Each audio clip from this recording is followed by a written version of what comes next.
Hello, my name is Robert Latimer, and I'm a member of the Cruising Yacht Association of Victoria, and this is the talk I gave on the 1st of May 2023. A few people missed out and a few people asked for some of the Fiordland footage, so I thought I'd put it up on YouTube.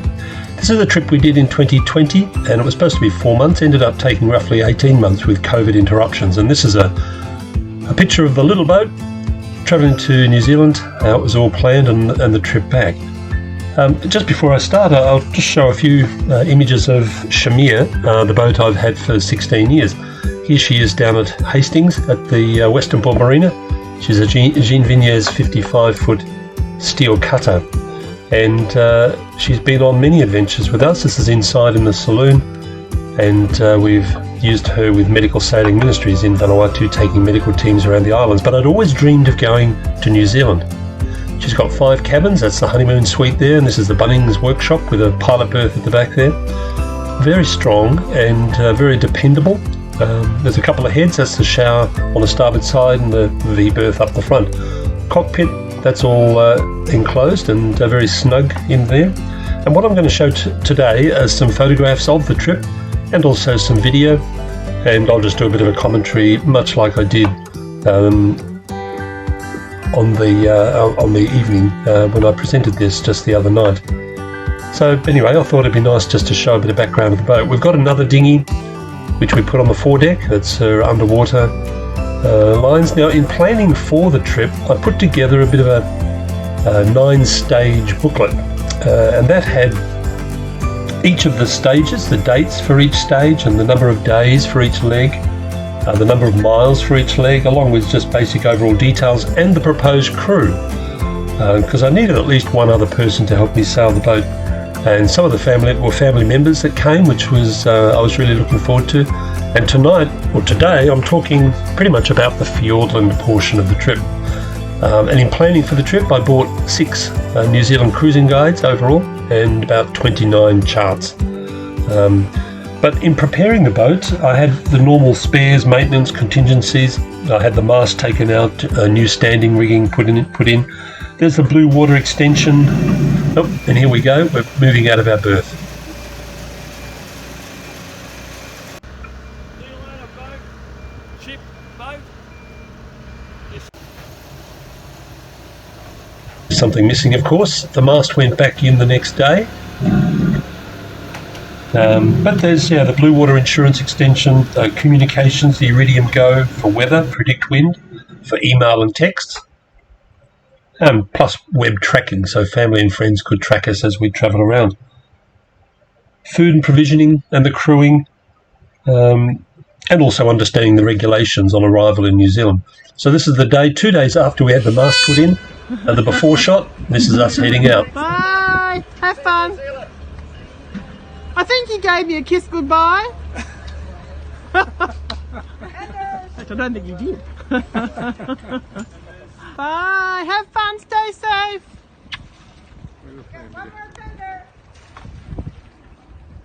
So this is the 25th of January 2020. A lot of excitement, and this is us finally underway. 3 of the crew I'd found online through crew finder websites. We stopped off at Deal Island on the way, just dropped anchor just to check the rigging again because we just had a new rigging put in, and also just to wait for a weather window. And as it turned out, we had 10 days of beautiful winds, and you can see that straight line, the bottom one, not the top one, that was our return, but the bottom line was just a straight line across. Absolute dream run. Every night we'd have sundowners and story time and drinks around 6 o'clock.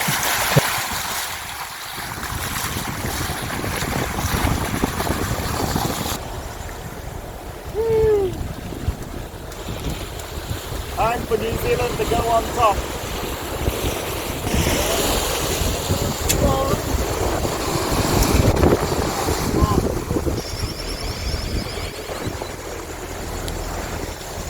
Any words for the press?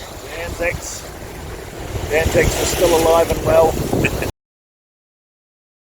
Very exciting day. We started to see land, and of course Captain Cook could see the birds, he could smell the land. Well, we could hear the pings on the phones. Very different era. But yeah, the excitement was certainly building as we approached the top of the South Island. And what met us after 10 days of lovely weather was winds up to about 50 knots in Charlotte Sound.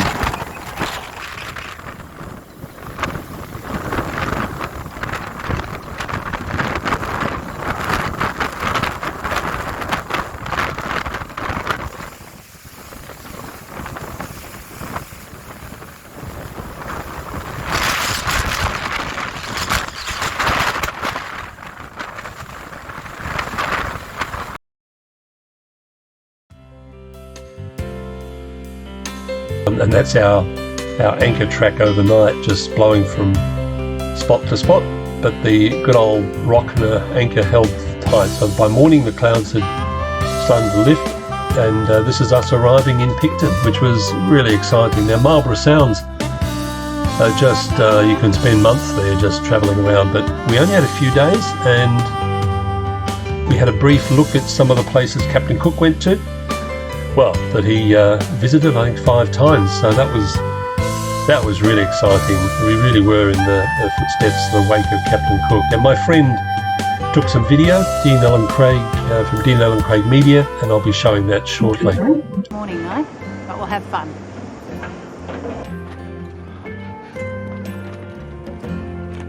That's the way I meant to go.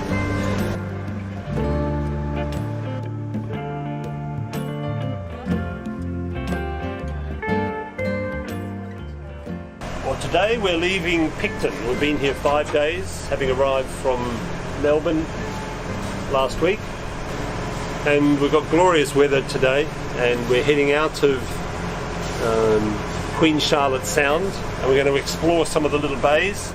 So we're in the wake of Captain Cook, so we're going to go up to Endeavour Cove and Resolution Bay and Ship Cove. Just amazing history.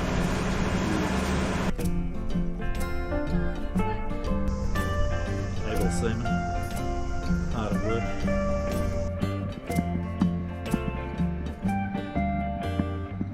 And we've just come into Endeavour Inlet, just have a bit of a look, and now we're going to head round to Resolution Bay and Ship Cove.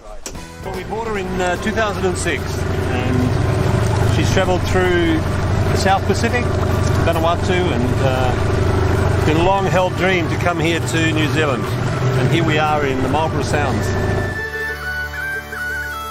It's just a wonderful thing. Something my father dreamed of doing, and 42 years later, I suppose it's his dream I'm fulfilling in some ways. But it's really lovely. I'm getting wet pants. Yes, I was going to mention that.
Cheers.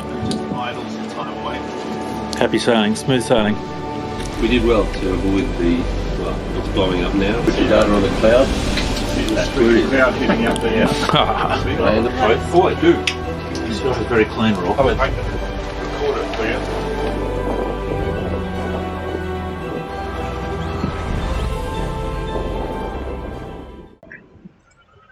Now this is Banks Peninsula with Christchurch just a little further to the west, and there's Lyttelton and Akaroa. So we sailed from Lyttelton around to Akaroa. Now way back in 1981, 40 years ago, I was a student at Lincoln University just out of Christchurch, and I had a little boat and we would sail in these areas. That's a picture of myself, and there's our little boat, and it was a lot of fun. We'd just pull up at night on one of the beaches and sleep amongst the tussocks. And here I am, 40 years later, on a slightly bigger boat in the same little spots. Great memories, very satisfying.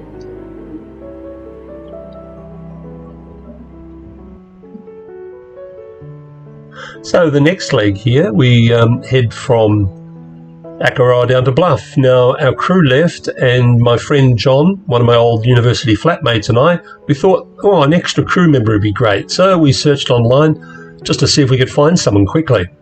And yep, lots of potential candidates we could choose from, and but we settled on good old dependable Carsten, who was a German fellow on holidays in New Zealand and just happened to have a couple of weeks spare. He was also a great cook. So Carsten came aboard and became, it was the three of us. On the way down to Bluff, we sheltered from a gale, and we were going very fast and wind behind us, and realising we had to stop at one particular anchorage. We had to really slow down overnight, which was a bit difficult because we were going so fast. Anyway, we pulled in to this little anchorage and sheltered from the gale, and then headed on down towards Bluff. Unfortunately, we arrived in the dark, and that's not always an ideal thing. So here we are tied up, but we were, you can see the zigzag course there. This wind was still on the nose, but not as strong as it had been, so we took the opportunity and hugged the coast. Now this is Mary from the Fisherman's Radio, the Bluff Fisherman's Radio. She was amazing and guided us in. In fact, she went down to the wharf there around 10 o'clock at night with a torch to show us exactly where to tie up. So we took her out to coffee a few days later, but she had a radio in her pocket and she was in touch with all the fishermen in the area. She was incredibly helpful. You can see the wind is pretty strong down there. This flag it was almost becoming a Union Jack. John Land was shopping up at Bluff, very good supermarket there, and we had a couple of days spare, so we nipped across to Stewart Island, to this little, the only town called Oban, and these are seagulls on steroids. They're called albatross, but they, and you can see here, not always good to rely on the charts. We went, well, if you weren't looking, the chart plotter there says you went straight through the land. So after 10 days, our bromance ends and Carsten catches a bus away. Now my wife and two sons, they turned up now, flew in from Australia. And with the weather still going to be a bit average in certain spots, we, as you see there, we headed on down to Stewart Island before crossing the Foveaux Strait. Here they are, and it was just wonderful to be able to share the experience with them. But as you can see on the weather map there, you don't often see blacks and whites, but over there near Fiordland it was up around the 60 knots. So, but Stewart Island, it was a bit of a shadow there, so we had a wonderful time. And you can see our screen of our chart plotter there, tracks all over the place. So we travel all around that top part of Stewart Island. Here we are heading ashore, I think, for fish and chips at Oban, the local carcass. And then eventually we grabbed a little window of opportunity to head to Fiordland. But this little anchorage, listen to the birds. It had been blowing up, and we came in and we dropped anchor just behind Faith, Hope and Charity. A beautiful morning here. We came in last night. It was blowing up to 30, 35, even touching 40 knots winds. And we made our way into here. The little islands of Faith, Hope and Charity. It's now very, very still. Beautiful morning. Here's Linda, and while the weather was still average over on Fiordland, we spent 3 days just exploring little spots, and each of the cabins has got its own hatch, so that's nice. So here we are heading off from Port William at the top of Stewart Island across Foveaux Strait. And it was going to be an 80-mile trip, and we wanted to do it all in daylight, and it was long and cold and bumpy. And the weather was abating, but we were still left with the remaining big seas with a cross chop, and there were swells travelling in two directions plus breaking flow.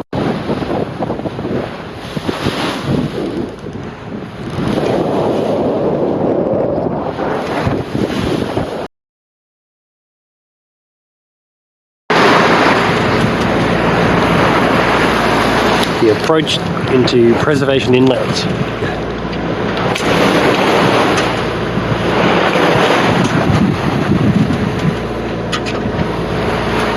It's been a lumpy day.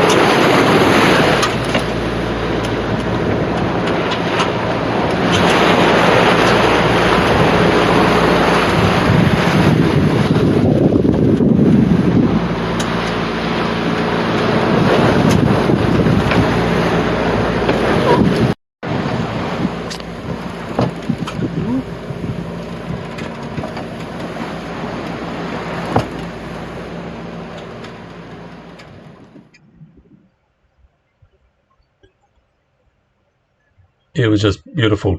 We were only, a mile or so in, and we dropped anchor and had a wonderful night's sleep. So now we were in Fiordland. From the entrance, we headed up Long Sound to Cascade Basin, and then up to Dusky Sound. There's a map there. So we headed up first up to Cascade Basin before heading up to Dusky Sound. But the weather was just magic. And here we are going up Preservation Inlet and then into Long Sound. And it is indeed long, about 20 mile. And right at the end was Cascade Basin.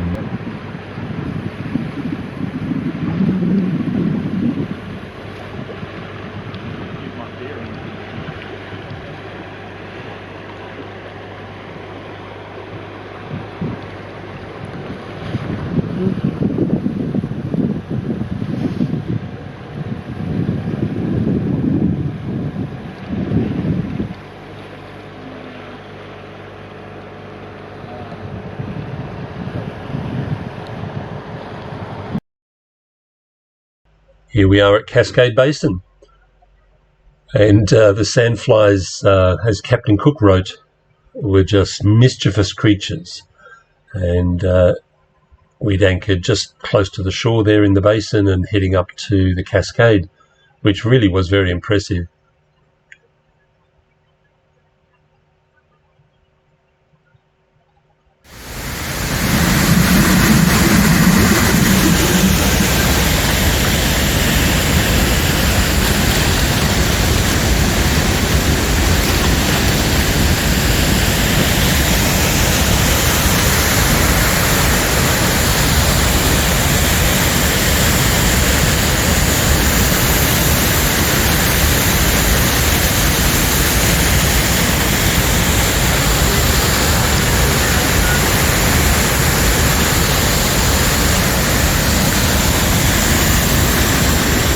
So we swam there with extreme care. Then we needed to re-anchor as the wind blew around and we went into shallow water. Well, having a float on the anchor as a precaution against picking up logs, ended up getting around the prop, and I had to go back in for another swim to dive down and cut it off. So leaving the next day, it was really misty and really beautiful. The clouds seemed to close in behind us, and we thought, well, we'll check out this watering hole where you can fill up the tanks. Well, there happened to be a boat there already, and a charter boat. And he said, do you want some crayfish? And I was very quickly over there. There was a bag of 5. And this spot here, Chalky Inlet, is fairly famous. Captain Cook writes about that, mistaking that for Dusky Sound. And so some of his diary, he writes about that. So we went to another watering hole at the next sound in Chalky Sound, and pretty good flow of water there. But we dropped anchor and backed into the shore. Further up there, we went into this place, Lake Cove, and we sheltered from another storm then. And after that, we headed on up the coast out of the Sound, and you can see we're going the little red line there. We go out of the Sound and then up the coast into Dusky Sound.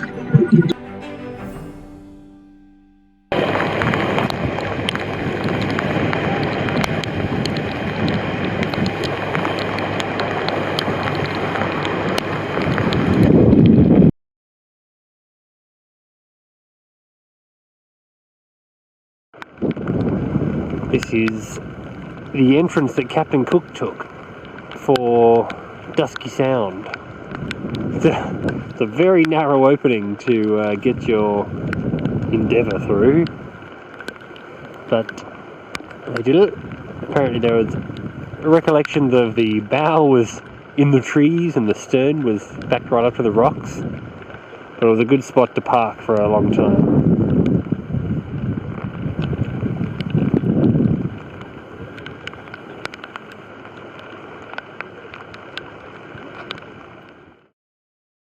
Having read so much of Cook's journals, this place, Pickersgill Harbour, I was really excited to see. And having just found this little software program that you can animate your travels, I was determined to use it whenever I could. And here we are, one of the charts that Cook did back in 1773. And this is an illustration from the time he basically tied up to the trees. And there's a plaque when you go ashore at Astronomer's Point, and it was there that he determined longitude as accurately as he could. But it did rain, and Cook talked about the rain, and we tied up to the trees as well, and the rain was pretty incessant. But we went ashore and had a look at Astronomer's Point. Amazing history again about Captain Cook and his charting of that area and also the entire country earlier back in 1769. That's in Pickersgill Harbour and up at Astronomer's Point, little trig point there, very significant in the charting of all of New Zealand. Very much as Cook would have recalled it still, recognised it, and here we are down below.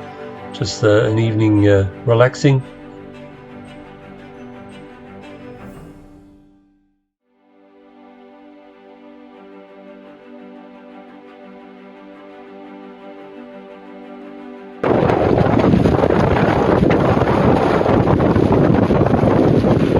Heading up the northern arms of Dusky Sound.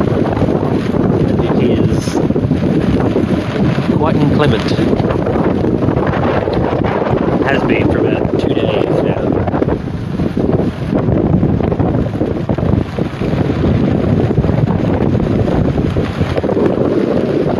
Got Matthew on watch. Hello. And down here we got Mum's getting some dinner ready. And Dad's also getting some dinner ready. John's, I think, in his bunk having a read. Hello to the camera. What? Hello. Dad's doing the public service duty and eating some crayfish. Yeah, that's good. Crayfish and stuff. Dad? Dad?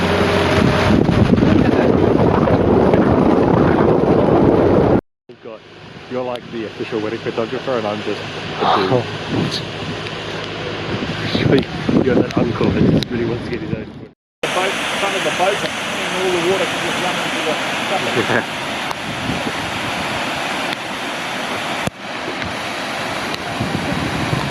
Or a house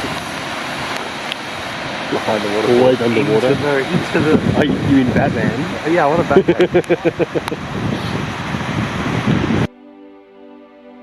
Now it's time to head out to sea again. Up the coast past several of the sounds to Nancy Sound. There are so many places to explore here, but we thought this one looked pretty interesting. And the Sound had quite a few body parts. it was Nancy's leg arm that we headed up, and you'll see shortly when we arrive. But it was a good run. The weather remained reasonably kind, and again another anchorage at the end. The Toe Cove in Foot Arm, a short distance from Hill Cove, just around the point from Head Point. So certainly the body parts there, but the mountains are starting to get a bit higher now. But we thought George Sound looked really interesting. So we nicked in there and anchored in Alice Falls before heading up to Milford Sound. So here we are heading away from Nancy Sound.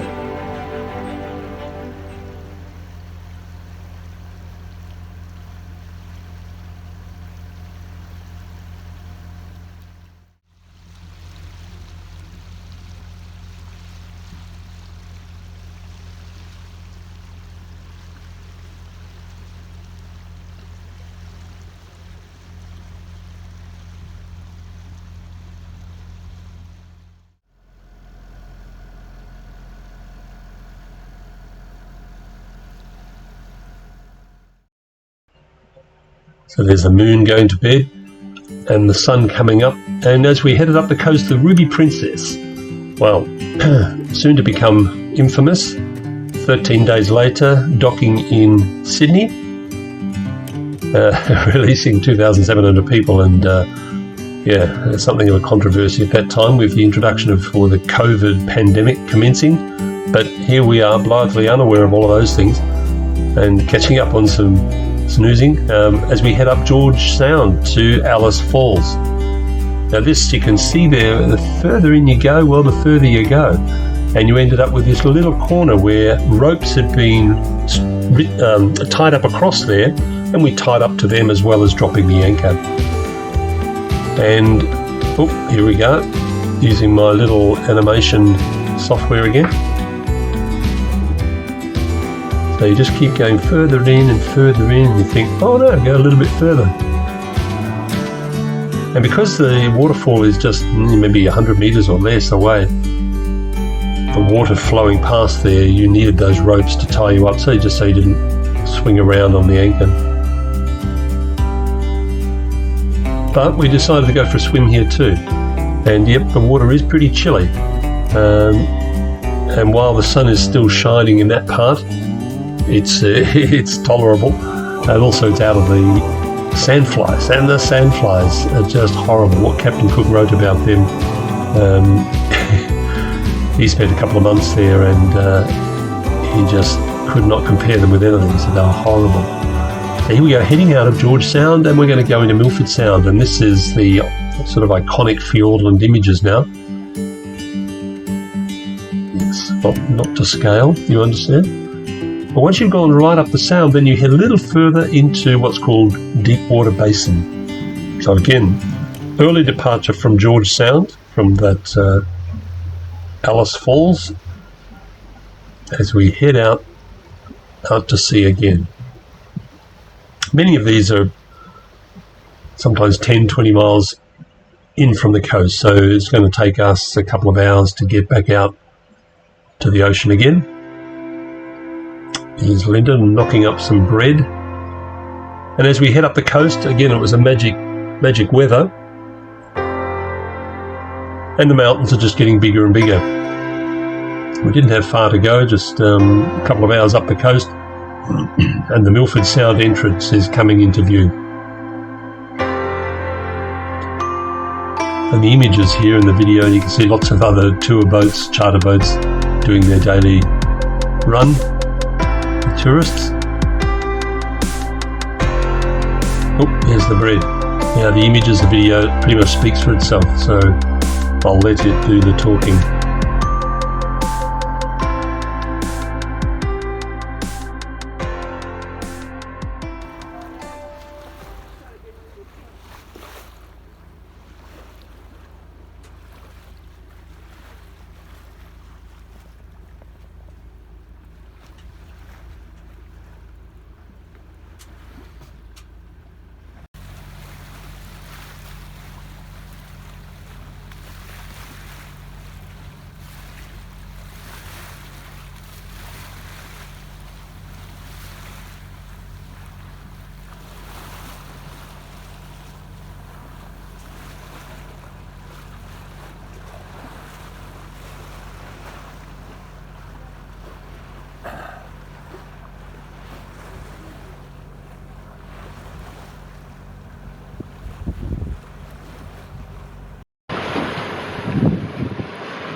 You can see that the tide's gone out, revealing trees and logs and branches just a short distance away.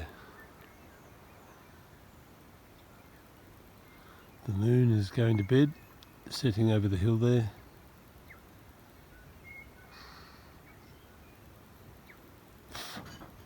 And sandflies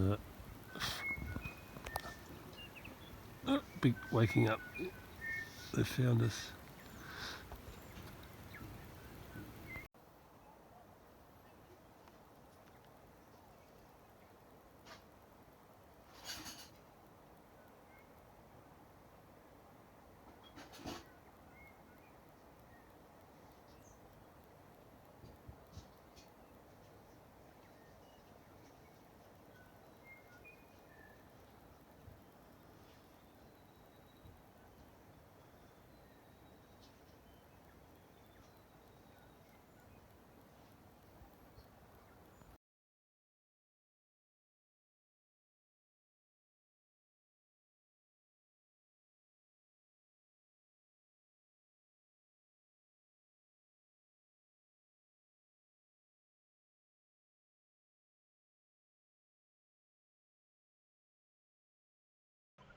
Overall, we were given around 16 crayfish over the 2-week period, and in the end we had so many we were making crayfish hamburgers.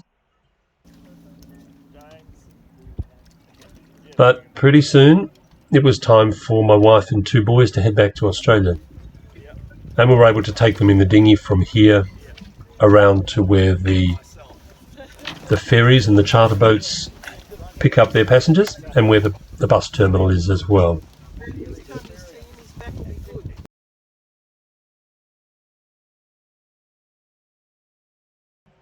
All loaded up with their suitcases and whatnot.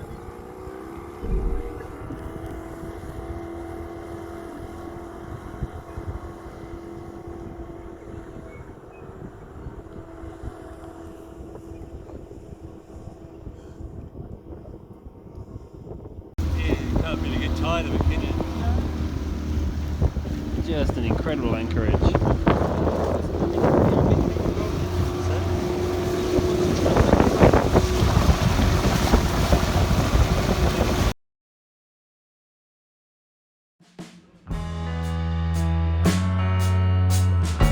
So the next day it came in rather cold and rainy, but my mate and I, we headed up the coast, and these are the images that I'd always longed to see, the Southern Alps from the sea, really the same look that Captain Cook would have seen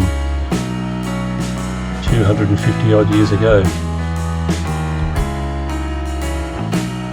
So John and I ended up, we stopped in at Westport, and we got to Wellington, and then I was locked down for 5 weeks as the COVID pandemic began, and ended up having to leave the boat there for 13 months and fly home to Australia.